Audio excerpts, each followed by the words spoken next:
back. Field Yates released his latest mock draft this morning, and he has the Jaguars picking running back Ashton Jeanty with the 5th overall pick, and the Steelers picking Omarion Hampton with the 21st overall pick. Jeanty would be the first running back selected in the top 5 since Sauqon Barkley in 2018. Okay, the back's getting a little bit of love. Mina, do you feel like Sauqon Barkley revitalized the running back position and its respect around the NFL?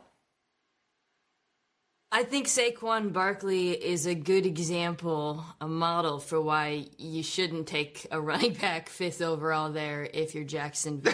Sounds like paradoxical, right? Because Sauqon Barkley is amazing, and we just saw him dominate, but he dominated on a football team that was prepared to let him dominate, a football team with a fantastic offensive line and great pass catchers and a very good quarterback that was a running back away, it turned out. Whereas the team that drafted him, Molly's team, very high, it wasn't a good draft pick. Great player. Was incredible early on, obviously battled injuries, but you saw that putting an elite running back behind a bad offensive line in a bad offense does not fix your football team. Sauqon Barkley wasn't productive his last year in New York, and then he went to the Eagles and was amazing. So you go back to the draft, and I think about some of these teams. A team like Jacksonville had one of the worst defenses in football last year. Ryan, you remember this. I mean, they need help at all 3 levels on that defense, the interior, linebacker, corner, offensively. Brian Thomas Jr., they need more pass catchers. Offensive line has issues. So while I view Ashton Jeanty as a top 5 talent, and I think he's the best running back in the draft, I do not think the value or the situation the Jags are in makes this pick make sense to me. Ryan Clark? I think, Molly, what Sauqon Barkley did was say, hey, if you have everything else, if you have a great offensive line, if you have a great structure, if you have a good quarterback, weapons on the outside, then an elite running back puts your offense in a tier that is amongst the best in all the NFL, even without having a pass game that has to be Joe Burrow, Patrick Mahomes, or Josh Allen. That's what Sauqon Barkley showed you. But what we also saw this year was like a guy like Josh Jacobs that went in the early 30s that was with the Raiders. When you bring him to Green Bay and you have Matt LaFleur and all that they can do, he can show or help your team get to that top tier in the run game. We saw the same thing with Derrick Henry moving to the Baltimore Ravens that had all of these things in place around him to allow him to not only excel but the offense. And so I think that's the tricky part here with Ashton Jeanty. Listen, I love Ashton Jeanty's tape. And when you think about Omarion Hampton, who they say is going to the Steelers, and then it gets to Henderson and Quinn and Junkins and Scatterbo and Dylan Sampson, he's, to me, a step above all of those guys. But to me, he's not LaDainian Tomlinson. To me, he's not Adrian Peterson. And so I feel like if you don't have the correct infrastructure to allow him to shine, he would be a waste of a pick at 5 or 6 for the Jags or the Raiders. RC, go ahead. Go ahead, Mom. No, first of all, I don't know why I teed you up saying Ryan Clark, full government name, but it just came out of my mouth. I was just going to ask, do you like the Jaguars taking Ashton Jeanty at 5, Mina?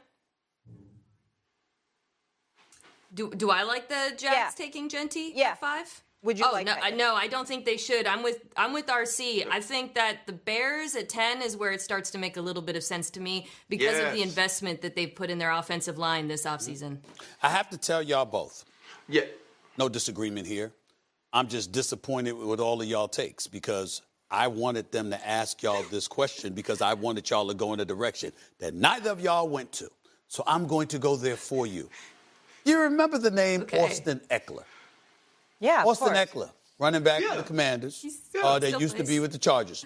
Do you remember what he did in July of 2023?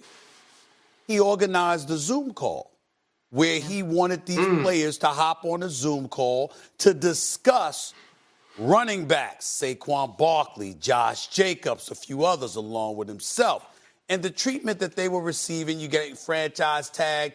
The amount of money that you think that you're available in terms of your market value wasn't necessarily being met. And it wasn't about dudes' productions.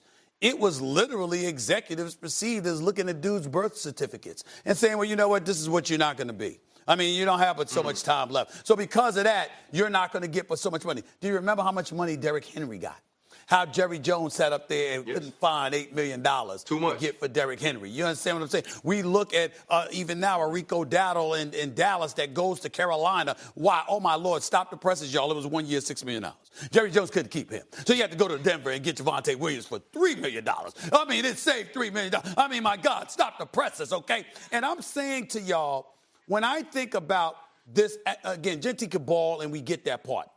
But I'm wondering whether or not you guys would feel that a Sauqon Barkley, that a Derrick Henry, looking at how great they are and how they've defied odds, etc., particularly considering shame. That's what I call the GM for the Giants, not shame. Shame on him for how he acted, okay? I'm looking at them, and I'm saying, have we gotten to a point where we at least need to look at running backs and their value? And is it worth having a discussion as to whether or not they should be appreciated and valued more? Mina, you take it first. No, I have. This is going to sound kind of crazy, but Ryan, you can tell me what you think. It doesn't really. It's counterintuitive. I believe the better your offensive line is, you actually should consider spending more on a running back, which doesn't apply to any other position in the NFL, right? Because normally, wow, our pass rush stinks. Let's throw $35 million at an edge rusher, whatnot. But when you have a good offensive line, what Sauqon, what Derrick Henry, what Josh Jacobs showed, is a great running back can take your offense to outer space. But if you have a bad offensive line, don't throw money at a running back. I agree with that. Spend it on the offensive line first. So it's really about team building, Ryan. So I actually think a team like Denver, which has a great offensive line, it's worth investing draft capital in a running back. No, I 100% agree with Mina, and that's also why we saw Sauqon Barkley get an extension, because being behind that offensive line and being able to show this is what I can do when I have space. I was a very good running back at New York, but in Philadelphia, I'm the best of running backs. At Philadelphia, I'm transcendent in the position. At Philadelphia, I'm getting all of this yardage because they're getting me into space, and I'm making sure that the first guy never gets me on the ground. Right. And so what Mina is saying is this: running back is one of the very few positions that you can't just say, in order for me to improve at running back, I just need to go get a better running back. The run game is one of those things where you say, hey, man, the infrastructure we have right now, because think about this, Stephen A., real quick. Think about this. Miles Sanders was good there.